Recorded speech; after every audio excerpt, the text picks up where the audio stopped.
তো হাই ফ্ৰেণ্ডছ, আজি ঘৰতে আছিলোঁ, সেইবাবে ভাবিলোঁ কি চুলিখিনিত জেতুকা লগাওঁ আৰু জেতুকাৰ লগত জবা ফুল দিম বুলি ভাবিলোঁ। সেইবাবে ঘৰৰ কাষতে আছিল জবা ফুলৰ গছডাল, তাত গৈ এয়া ছিঙিলোঁ। গছডালত বেছি নাছিল জবা ফুল, মাত্ৰ 5টাহে আছিল, এয়া বেছি নাই।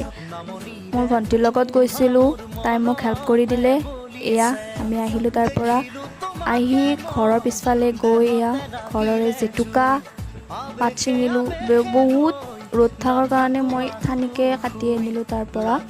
তাৰপিছত এয়া পাতকেইটা ছিঙিলোঁ, এইখিনিতে হৈছে আৰু ইয়াতে জবা ফুলকেইটা দিলোঁ।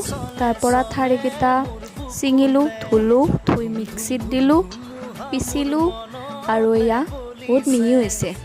আৰু এয়া পিন্ধি লৈ ভণ্টি মোক লগাই দিলে, ময়ো নিজে লগালোঁ, তাইকো লগাই দিলোঁ। এইখিনি সাৰি তাৰে পিছত ধোৱাৰ আগত এবাৰ দুয়ো চুচি ল'লোঁ।